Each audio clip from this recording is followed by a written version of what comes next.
Hello, welcome to another edition of Champion Brief's video topic analysis. I'm Daniel Shatzkin, the editor-in-chief of Champion Brief's Lincoln Douglas Brief, and today I'm joined with Adam Tomasi, one of our topic analysis writers and card cutters. We're going to be talking about the new topic, Resolve, the People's Republic of China ought to prioritize environmental protection over economic growth.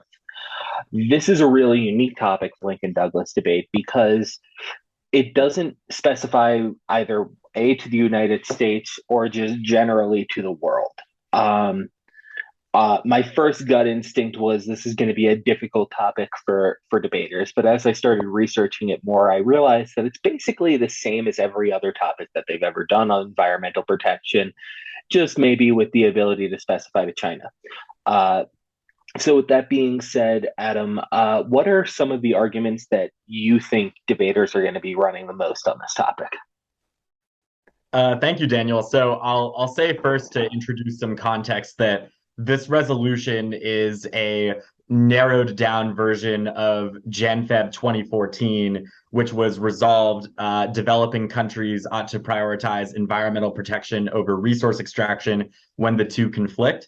The big problem with that resolution back when I had to debate that a long time ago was that it was like a free-for-all of people reading plans that specified one of over like 150 plus countries. And now we have a resolution that is limited to China, which will be considerably more debatable. And I also think for debaters thinking about case positions that whenever you have a resolution that is comparative, where it's like, how do we weigh X versus Y? You should always just orient your cases around whatever the net benefits are to the inverse of the resolution. So when you're AF, of course, environment, when you're neg, thinking about the economy. So this resolution is a lot simpler than others where it's like, okay, what's the neg ground? It's like the neg ground is baked into the resolution because if you think of the resolution like a scale where the AF has it weighted on one side, the neg should just flip that. Now, when it comes to the common arguments on the topic, I think that a lot of arguments are going to be util oriented, whether it's about climate change or poverty reduction or the ramifications of recession or the impact of clean tech on economic growth. So the AF might say that they're actually better for the economy. And then there are going to be more philosophical arguments about different theories of ecology, about capitalism, and finally about the obligations of the Chinese state to its citizens, which certainly that political theory part can be complicated by the fact that like China is under like a communist dictatorship. I mean, even the communist part is dicey because it's like state capitalism with like an officially existing communist party, but still dictatorship part. So social contract, a little more ambiguous, but even dictatorships have a social contract that they adhere to. So that's another thing as well.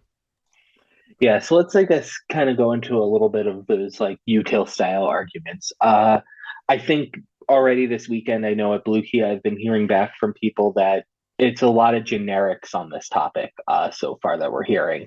So yeah, clean tech kind of generics, all stuff like that. What can we talk about more specifically though when it comes to like Chinese politics, maybe about why certain things occur? I would say one of the most specific things that the AF can drill down to are specific sectors, like the energy sector, where you can have an entire AF around why China needs to end its coal production and like shut down the coal plants, right? And you can talk about water pollution, like the rivers turning black. You can talk about smog in cities. You can talk about climate change as well.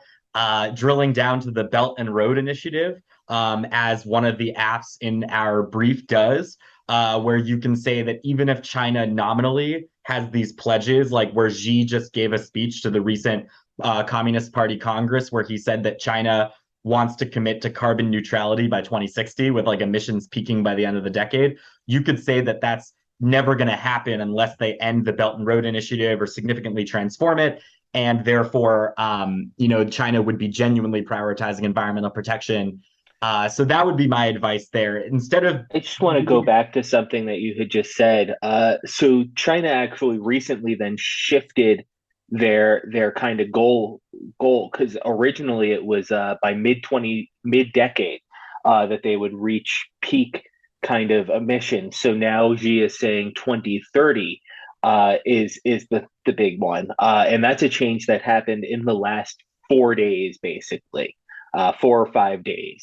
So that's something that debaters, when we originally did research on this topic, has already changed. China has already shifted their position to make themselves a little bit more, give themselves some more time, let's put it. Um, so I think that's really important. Besides just the coal industry, though, China does some really problematic things environmentally. They have one of the world's largest fishing fleets, that I think we should, debaters should realize, and they're overfishing. And then China also doesn't necessarily have the best record when it comes to mining in their own territory. They operate a lot of strip mines and dirty mining technology. So I think when we talk about environmental protection, gut check is, yeah, emissions in the air, but like there are a lot of environmentally questionable practices, not just China, really, every country, right? Absolutely. And I think that the AF almost needs to read more cases like that so that they don't get caught up in the issues of like how much the status quo could solve the climate impact. Because theoretically, the NEG could say that China's existing climate pledges thread the needle between economic development and climate action, and coupled with other global efforts we expect to occur would like solve the extinction impact. There are also plenty of great AF cards that say that's not the case and China needs to ratchet up its commitments. But to focus on the stuff that seems ostensibly not climate related, like overfishing, for instance, or water pollution, which you can also tie into, climate change as well through different link chains, I think would be a more strategic basis for affirmative case writing. Awesome. Yeah, I think debaters just kind of need to really look at what China is doing, as a country throughout all of their different sectors economically, to kind of be like, hey, maybe this one's got some questionable areas to it. I guess let's look at maybe some of those government responsibility questions. We always fear issues of like Orientalism and like placing Western values on non-Western countries. Uh, in my own research, I've kind of found that China has some similar values when it comes to the environment. And when we start to look at like things like virtue ethics, right? There is Western virtue ethics, but then there's also like Chinese virtue ethics. They have a deep philosophical history in their country, and some of those virtue ethics actually support environmental protection. Like if we were to compare Confucianism with like McIntyre, for example, like our brief kind of has both arguments there. Uh, Personally, I think this is a great way for debaters to go, is to like hit that virtue ethics. China has like a responsibility under its own ethical frameworks, under Confucian ethics, or even like CCCP or CCP party ethics, potentially to protect the environment. What are your thoughts here? I think that would be fantastic. I actually wrote a Confucianism app on the living wage topic a while ago, not because it was focused on China, but because, there was a whole genre of cases that used to be more popular, which were just like pick a religion and make that your value criterion, right? So I thought one debate camp ago, why not Confucianism? So I found these really great cards that said that Confucianism, in the way that it thinks about virtue, in the way that it thinks about natural law and the natural order of things, and locating values there, that might be a great like philosophical foundation, by which to generate other values. So you could take that route as well. Like you could say first, like hold China to their own commitments, and then all like party ethics. But then also there is literature out there that says that it's just like the correct way of viewing things. And I'm not saying it is or it isn't, but in terms of debate strategy, you can also pursue that route. Like, yeah, Confucius was right about the obligation of humans to be harmonious with nature. Yeah, I think sometimes when we also talk about like morality and moral justification, we run into this, that barrier we talked about of, kind of judging other societies' morality, but there is some claim that like if morality is universal, there does need to be some form of it that is accepted around everybody. And just because countries aren't practicing it doesn't mean like, you know, that they're immoral necessarily, but that universal morality should dictate something to exist. And I think if you can ground universal morality in literature of different societies, you can actually show the universality of it. So, you know, like protecting the environment and an environmental ethic as a virtue ethic being universal and showing it across different societies could definitely be helpful for debaters. Absolutely. Um, And one other thought is that if the AF can win a modeling argument, that mhm. is, if China prioritizes the environment over economic growth, that is going to motivate a bunch of other countries, including, the United States or countries in Europe, to get their act together on climate. You could answer the Orientalism critique by saying, oh no, I've been critiquing the whole world for its like moral failure on climate change, and it's PRC action that's going to be the springboard to like convincing other countries to live up to their own professed values. Yeah, and there's definitely some good evidence on modeling there, whether it's out of kind of an economic competitive drive from like Western countries like the United States or in Europe to try and compete with China like or economically with new environmental technologies, or just out of the like, hey, this is where technology is now shifting because major technological manufacturers are now doing it this way, and so the rest of the world is just going to have to get on board with it. Like there are a Yeah. lot of different reasons for why modeling could occur from China doing And then one other quick point with that is that the impact of China's domestic demand for oil and gas from other countries going down is going to have an effect on prices in other countries. Like those prices might end up dropping to a point where new oil and gas exploration by multinational companies working in like the US, Europe, Russia becomes less and less profitable, to the point where it's like, hey, like clean energy is the economic winner in that case. I was thinking about that recently because one of the reasons why oil prices weren't going up as high as expected with the war in Ukraine is that China's zero COVID policy had depressed oil and gas demand, because like they don't let people go outside without approval, and that's going to obviously dampen fossil fuel consumption. Yeah, I was thinking about what's going to happen when China kind of fully reopens after some of the statements by Xi in the last couple of weeks, where it looks like zero COVID's kind of still there to stay for this short term at least. But what kind of starts happening in the next year or 2 years when China, really reopens their full economy and suddenly factories are working off coal again? There's massive power demands and everything like that. Yeah, gas prices have been dropping. I don't know about by you, but at least by me, they've been dropping. So the thought of China's economy kind of restarting and oil and gas prices shooting back up is definitely a fear there. Let's I guess talk about what could happen on the shift on a negative side. Um, you know, we've mentioned Xi a couple of times in the conference that just kind of happened with the CCP, the Chinese party. Um, why why does Xi kind of have this fixture of power in China? I mean, I know we talk about other dictatorships and cults of personality, but in China it's kind of unique. We haven't seen this type of cult of personality with leadership since the era, really. So, what is it about Xi and his politics, specifically in China, that this topic could affect? Yeah, so in the brief, we have the Xi politics disad, and the argument certainly has to do with the extent that the AF might throw a wrench into Xi's common prosperity agenda, where he's trying to do something for everyone in terms of clean energy and economic growth, and appealing to all these different constituencies, which can unify support around him, or like increases public legitimacy. And certainly he caters to the nationalists in the foreign policy arena as well.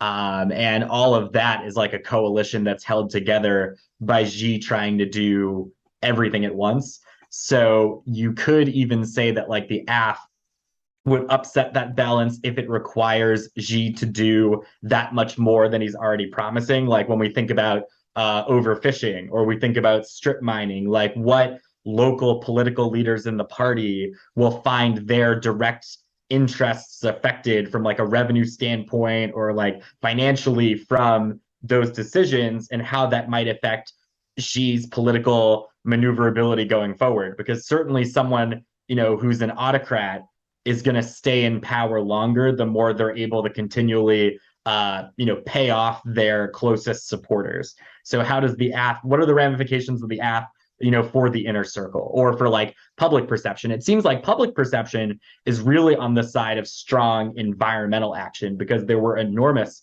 protests in China like 8 to 10 years ago around smog, in major cities like Beijing, where you couldn't even, breathe clean air. You couldn't see the sky. And China's really worked on addressing that problem, but certainly if it were to arise again, we'd see a groundswell of protests once again. Yeah, I think that's definitely something we have to think about. But I can also think historically in China, economic growth has been kind of the key for the CCP. Stable economy basically has been the name of the game for the CCP since the death of Mao and kind of the reforms instituted by Deng, which kind of brought China into like a state-run capitalist economy away from that centralized communist economy. So thinking economically on the effects of the AF, uh, obviously there's the green tech sector. But if we were to say, hey, China now suddenly stops overfishing, or China stops their large trade initiative like the Belt and Road Initiative, economically, there's probably some turmoil that could occur in China and instability from protests, it seems. That's been the historical reason for protest in China.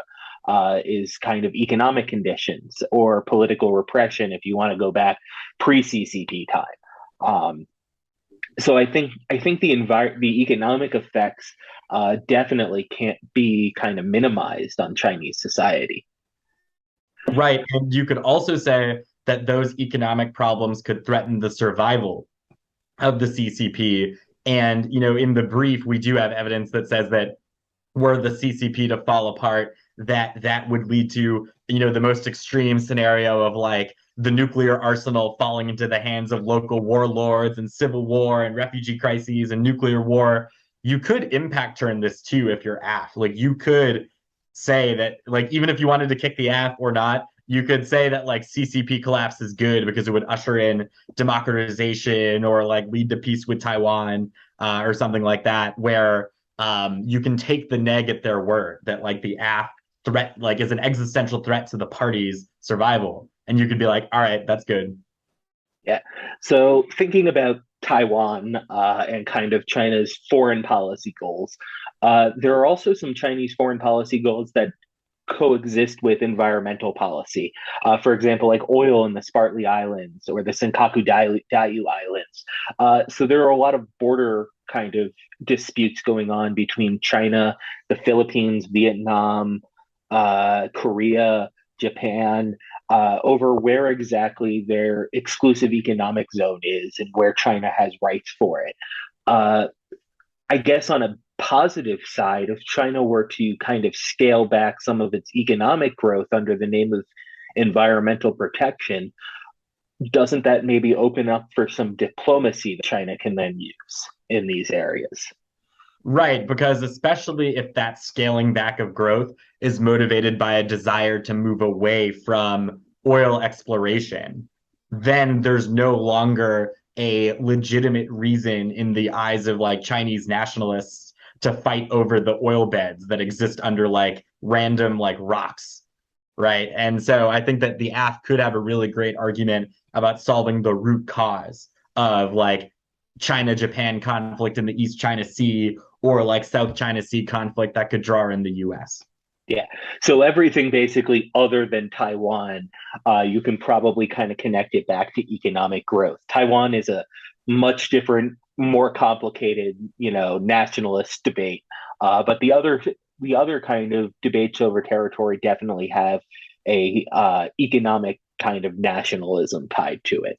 Uh, I guess critically on this topic, anytime you're talking about economic growth or environmental protection, you have, some anti-capitalist critiques that pop up. I think though on the environmental ethics kind of critiques, this topic is kind of ripe for it.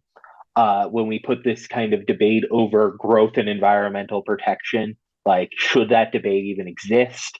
Like all those types of critiques. Um, I think personally, I'm looking at give back the land type critiques and like DDEV critiques on this topic on de-development. You know, if China really wants to prioritize environmental protection, they should be de-developing their country, not just saying, "Hey, we're not going to drill for more oil. We're going to actually like fully de-develop." Um, China has issues with native populations. The Han Chinese majority population is not the native population across most of China. You have the Uyghur population out in Western China. Have to think about the world map for a second there. But in Western China, you have a large Muslim population. You have different minority populations throughout China that are constantly being attacked. So what are your thoughts critically on this topic? Absolutely. I think that critically you can draw upon the literature about, anthropocentrism, deep ecology, and so on to argue that the concept of environmental protection is predicated upon maintaining the environment as something that humans can still exploit, but for the long term. Because you could say that the idea of sustainability is rooted in one where like we want guardrails around exploitation of nature, but we want to make it like more efficient that way. So that we're able to continue extracting resources. And especially if the AF claims that they're a win-win, where they can accomplish like the environment and the economy together, then you get the cap K, you get the anthro K, all that stuff that's in the balance. I also think, there would be something to do with, the critique of, China's exploitation of indigenous people. Like, I think that you could talk about, for instance, there's this report from Human Rights Watch called Beijing's Green Fist, which talks about not only the extent to which China would implement like intrusive surveillance when it comes to stuff like prohibiting, coal burning stoves, but also, for Uyghurs, that the indigenous like Muslim community that's being oppressed there is like forced to produce much of the world's supply of polysilicon, which you need for solar panels. So you could say that like the AF's green growth project in the context of China would perpetuate the like existing authoritarian infrastructure where, okay, you increase solar capacity, but that's currently being done on the backs of Uyghurs, right? So you could say that the prior question to the AF is like, supporting grassroots resistance to China's authoritarian measures. Interesting. I never really thought about it that way, that like in China's crackdown on poor environmental practices, you would also have like invasions of privacy and further things going like, the furthering of the authoritarian government into a different realm. I didn't think about it that way, but wow, that's an interesting article to kind of think about on the topic of how China would then enforce some of these new environmental laws and the limitations on freedom that could exist. I guess on a final check, let's think about kind of traditional negatives that we usually hear about. I don't necessarily think like a libertarian negative would exist on this topic. Like we can't necessarily talk about libertarianism. But what about when we talk about like state security and just kind of either, a traditional Hobbesian argument or just generalized like realism. And just to go into it really quickly, the breakdown of like realism, liberalism on an international level. Liberalism is kind of the idea that states will group together, they will work together, and they will naturally try to come together into a community in order to solve various different problems that they all have and work towards mutual solutions. Realism says that states live in this anarchic world in which everybody has to kind of practice self help and securitization. And that when we come together, we only come together because we see a benefit for ourselves, not because of any form of mutual benefit. So, under this topic, I think realism may be a good negative argument. Absolutely, because you could even say that, if China has to think about its national interests first and foremost, that's going to end up prioritizing the economy over environmental protection, not only because economic growth is correlated with having more resources for your military, but also because with a problem like global climate change, a realist might say that that's like a free rider problem, where like one state tries to significantly reduce its emissions, but then no other countries follow up with that, meaning that one country is like purposefully imposing restrictions on itself and allowing the others to outcompete.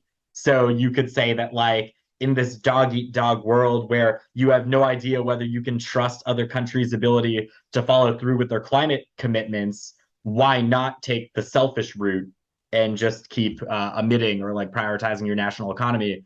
And it is interesting how like the CCP officially takes a more liberal internationalist approach to climate change. Like it seems like they want to take the mantle of climate leadership away from the US and Europe. Like with the upcoming, climate summit, they're like, hey, like you all need to get this together. Like we're the ones that are killing it from an environmental standpoint. So that's such an interesting IR question too. Like, what does it really mean for states to make these pronouncements about the values and norms that they believe in, where they're not very openly like, I'm being economically selfish, like on a regular basis? So there's kind of then like a leadership question. You have the military power on one hand, and then you have soft power on the other. And China, historically, in the last 20 to 30 years, has been really working at increasing that military power. And now they're seeing maybe the environment as a way to increase that soft power. Um, so I guess that it's really a util based argument in the long run, right? Realism is still going to be about competition, avoiding war, stopping war, being the strongest. There's all this debate over hegemony, whether we can live in a unipolar world, multipolar world, whether a peaceful rise can occur from a lower power to become into a multipolar world. When we talk about economic growth, we're inevitably talking about military power, like you said, right? China uses its money to buy, at the moment, its naval expansion. They have increased their, Air Force technology, and are doing tremendous work with space technology and all sorts of different things that they're spending their money on. What happens if China suddenly sees their hegemonic power either stall or somehow start to drop because of that environment, that prioritization of the environment? You could certainly see a lash out type situation, the attempts to wage, wars that are meant to boost like public support. Like if China finds itself, with a, like Vietnam syndrome, like America had, after losing the Vietnam War, and then George H.W. Bush saw his public support and also public support for the US military machine increased dramatically after the first Gulf War, which was designed to be like really limited and like overwhelmingly one sided. It would be interesting to see if China, fearing a loss of its like regional dominance in Asia militarily, would resort to something like that in order to, reassure the public or the nationalists in power that they're still on top. In some way, I guess we can say that that's what's happening in Russia right now with Ukraine. Russia saw its regional power waning as China was increasing in, kind of that Asian power sphere, and then also China was kind of wading into Europe a little bit more. The United States was able to encroach into Russia's traditional sphere, and so Russia lashed out and has fought now wars in Georgia, and now we're in this large conflict in Ukraine, which is kind of just a nationalist statement of Russia of like, hey, look at our military power, and oops, they don't have as much as they thought they did.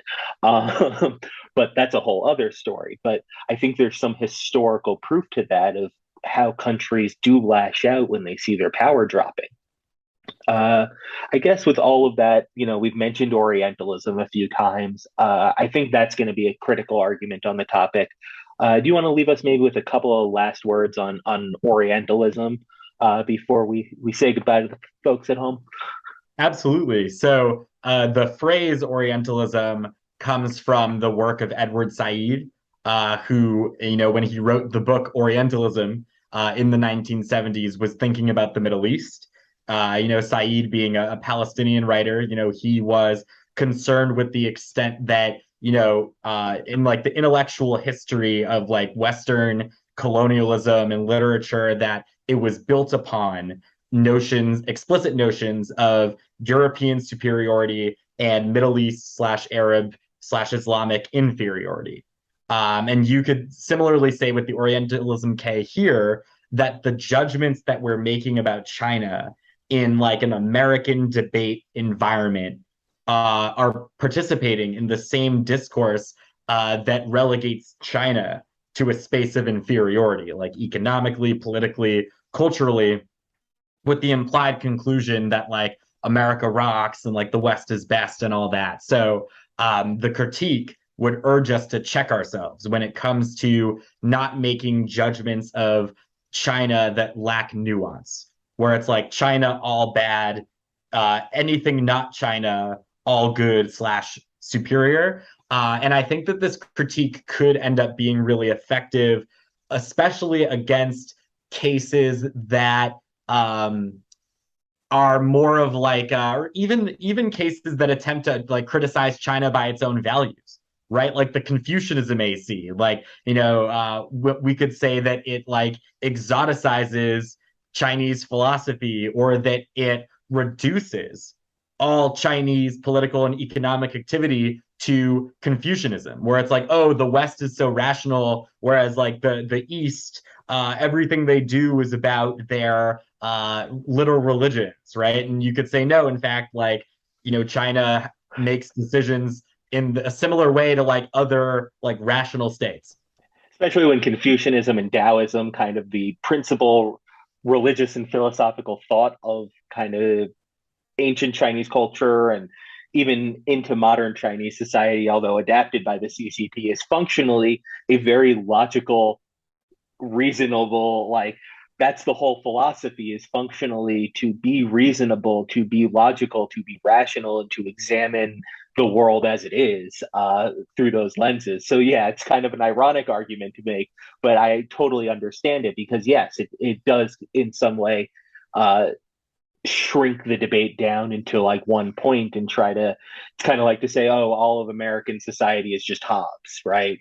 Yeah, Yeah, and then all of also related to that, with these like countries and societies that are like much, much older, like, centuries old, like millennia old, it is easy to make these comparisons of like, oh, the reason we're seeing this now in like, China or like the Middle East is because of like ancient ideas and conflicts going back to like 500, 600 AD and so on. But on the other hand, I feel like the limit of that thinking is precisely the Orientalism piece, like assuming that China is fettered by these ancient traditions that they just can't escape, whereas we are like unbound by tradition because we're so modern and progressive.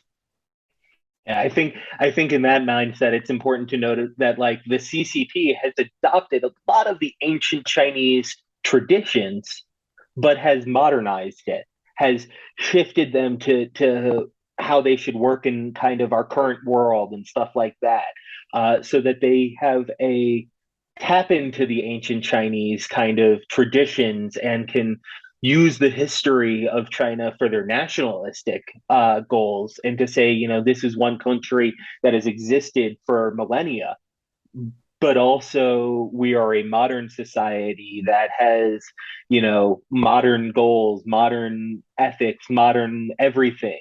And so it's very important actually for the CCP to be understood as both a modern society that has ancient roots. And I think for debaters going forward on this topic, it's very important to not only understand the history long term of China, but also what China has tried to do since the 1930s, functionally, which is become their own modern guiding light to the world, opposite the West, and to have Chinese thought be just as important, just as nuanced as Western thought, and to be seen as an equal in every way. And that power struggle has been super important for Chinese society to not be seen in any way as less than Western society. And I think they aren't less than. Like, every society has their own important, values and whatnot. And China should definitely be seen as their own independent society, not judged by Western values, but judged by just who they are and what they do throughout their own being. So, with the little time we have left, Adam, do you have any last thoughts on the topic? Yeah, my one final piece of advice would be make sure when you're cutting cards that you're not relying exclusively on state media for your app sources. Because there are going to be articles that are like, China is killing it at cleaning up pollution and fighting climate change. Like, I'm not saying don't use material from China, but there are some news sites that are like directly operated by the government. So you just want to be like looking at sources reflexively and use your critical thinking. Same deal with when you're neg. Like, be careful of what information you're looking at. Like, if it's from like a site that's pretty Orientalist, for instance, right? Like, we want to make sure we read our sources with a critical, reflexive lens. Yeah, that's a great point, Adam. So yeah, try to find sources that are both from China, but maybe not Chinese state-run news sources, and have a variety of sources from a variety of different people. And with all that being said, we at Champions Proof thank you for watching, and we wish you luck on this topic. Have a great day. Good luck.